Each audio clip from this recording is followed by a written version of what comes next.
Welcome to the Yadusha Show, District 29's favorite podcast. Stick around, this is God's country. Hi, everybody, and welcome to the inaugural edition of the Yadusha Show. My name is Ann Johnston Brown, and I'm thrilled to be a part of this exciting new podcast where my friend, Yadusha Williams, who is also a candidate for Nevada State Assembly District 29, she's going to share with you her ideas for the district and offer some advice on how to overcome adversity and hard times in general. Yadusha is the mother of four and a successful entrepreneur. She knows the ups and downs of running a small business while juggling a busy family. So without further ado, let me introduce you to the woman of the hour, Yadusha Williams. How you doing, Yadusha? I'm doing great. It's a beautiful, bright day out today. I'm excited to pass my day. How are you? I'm doing really great. I'm so excited that we're doing this podcast. I tell you what, I feel like we just need to let the listeners know who you are and why you're running for District 29. So why don't you just go ahead and just give us a little background on yourself? Sure. So I am a native of Las Vegas, Nevada, born and raised, and I currently live in Henderson, Nevada. I went to college at University of Phoenix, graduated with a degree in business management. I graduated at Mojave High School. Go Rattlers. Oh, yeah. That's awesome. And yeah, I have four children. Ages 13, 12, 11, and 7. Wow. They are the apple of my eye. Mm. They currently go to school at Somerset Stephanie, and I'm currently engaged to be married come July 11th. Oh, congratulations. Thank you. So that I also am a business owner. I run Justice Mobile Notary. A lot of people in the community has used me, from business owners to individual people. We also have a business called SHARE. It's an acronym, Strategic Hub for Achieving Results. We help people build their business with lead generation and just open the opportunity to start a business. Oh, So wow. that's a gist of what I do and who I am. So basically, your goal in life is to not only help your own family, but help others with their needs. And what a perfect type of person to go into politics, because we need more selfless people in the world of politics. And let's just move into that right now. Tell me why you're running for District 29. Well, the reason why I'm running for District 29 is because I go to a lot of homes as a mobile notary, and I meet a lot of people, and people just feel the urge to disclose their information to me and tell me what's truly on their heart and how they are unhappy. Mm. And it's very unfortunate. I've always been a helper by any means necessary, and I always try to find a way to help people. Yeah. That's essentially why I built my businesses, because it was just to help people. Yeah. It was to help my uncle. It was people that wasn't able to help him. So I felt that him being a veteran and him being a senior citizen, people like that need help. From what I understand, it was your uncle and his situation when he needed notarizing and things done, and he was just in a position where he couldn't maybe afford things that maybe the rest of us take for granted, and you just decided you were tired of watching him be in such need that you went and got your own notary public certification. Is that how it went down? That's absolutely how it went down. I just wanted to make sure that even though I couldn't help him, I could find the right people to help him, and I could help everyone else that I'm unrelated to. Because as a notary, we can't notarize for family, of course. Oh. Yeah, but I wanted to make sure that people in his situation, because he was in a wheelchair at the time, they need help.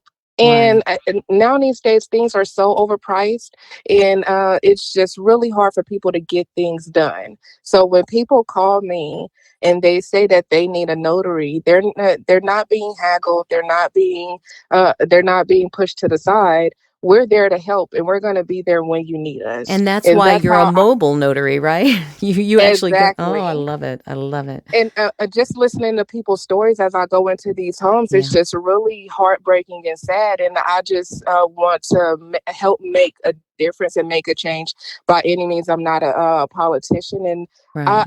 I am very big on my family, trying to make sure that we have the best of everything that we need. People voices aren't heard, Yeah. and some people they don't understand politics, and neither do I. And some people can't do politics for health reasons, and it's a lot of people in my neighborhood that just can't do it because it's a older community. Tell me And something.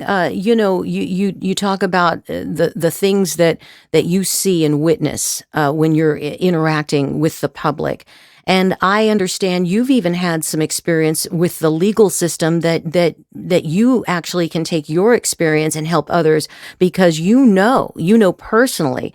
What is that experience, and how has that impacted your family before? Mm. I've had my children placed in child services due to neglect from a caregiver, and I'm their mother, so by default, I was the one arrested. Mm, And also, I had to deal with the legal system when caring for my uncle. He was robbed from his nurse, mm, and that's when he asked me to become his power of attorney to make sure that doesn't happen again. And it was unfortunate because he has slight dementia, mm. so he didn't remember a lot. And Yeah. it was very unjust what happened to him and what happened to me and my children, but we overcame it. And how did you overcome that? I mean, obviously that must have been traumatic for the kids, but what support did you receive during that time? Yeah, so the challenges of having my kids placed in child services shook our family to the core, Mm, but we mobilized and supported each other. I networked as much as I could and fought tirelessly to make sure that they were back home. Granted, they were only gone for 2 days, but it yeah, was it was very traumatic. sure. So, just a stark reminder of importance of vigilance Right, and safeguarding the loved ones around you. right. Like having that strong foundation, whether it's community or family, was the utmost important for me at that time. And you also are a very dedicated member of your church, and I know that your whole family is very devout. Does being a part of a church environment and just having that spiritual element does that bring some stability as well? Absolutely. I've always been someone that consistently go to church. I wanted my children to grow up in the church realm and make sure that they understood and knew God and Jesus comes first before all. Right. So we have been in church. They love going to church, and at times we have gone to two churches every Sunday because they love the community that much. They beg to go to church in the morning and in the afternoon. That's awesome. That is awesome. Well, I will tell you, being a Christian and being a very busy mother of four and so much, I mean, politics isn't easy and it's certainly dirty and it's ugly at times. And I guess I need to ask about the fact that you're going to be coming up against a lot of negativity, a lot of people who want to hurt you, bring you down, not allow you to move forward in your political aspirations. How will you cope with this type of maybe criticism, negativity, especially when it's directed toward these personal experiences we've already touched on? Yeah, well, I know negative things are soon to come. I would see it as pure pettiness because it's not about me. Hmm. I'm not doing this for me. I'm doing this for my children. I'm doing this for the community. Hmm. I have a plan and I'm going to execute it by any means necessary. I just need the right people to back me on it. And that's why I chose to do this position so we can get this plan in the right hands. And Negative comment. yeah, go ahead. Oh, go ahead. Okay. So negative comments about my past can be Yeah. challenging, especially when they stem from misinformation and prejudice. Mm, However, I refuse to let that unjust criticism define who I am good. and what I represent. That's awesome. And there are people, especially with social media, there are people that are just full of venom. There's so much hate, Yes. the online hate. What advice? I mean, you've certainly had to deal with your battles in this regard. So, what advice or words of encouragement do you have for others who face similar adversity? Whether it's with the legal system or child services or grief or even the social media backlash. What advice do you have? I would say to people to keep pushing forward. As you go on in life, there will always be some type of negative outcome in every aspect. That's just the devil trying to That's win right. over and just pushing you down. But you Right. have to be resilient and push forward and put God first. Oh, Always yes. put God first. I don't care how much information people put out there about me or word of mouth. You're not me and you don't know my community. And I want my community and my family Right. to know that we're not stopping. That's right. And also you are a really forgiving person. And I know that as much as others have forgiven you, you have forgiven them. And how talk about the importance of that. Having that type of compassion and forgiveness. Well, self compassion and forgiveness are essential of healing and growth, especially in the face of adversity. By Right. extending kindness and understanding to ourselves and to others, we release the burden of resentment and just inner peace. Right. So, my thing is, if everyone could just embrace forgiveness as a path towards healing, we can all be in a better place. That's right. And I will say this, speaking of being in a better place, you have a plan. You actually developed a very exciting plan for basically just lifting people out of economic troubles and especially with small businesses. And it's called the LEAP plan, in case anyone has not heard of it. Just give us a little overview on what your LEAP plan. What does that mean, LEAP? Well, LEAP means Leadership Empowering Investment Plan.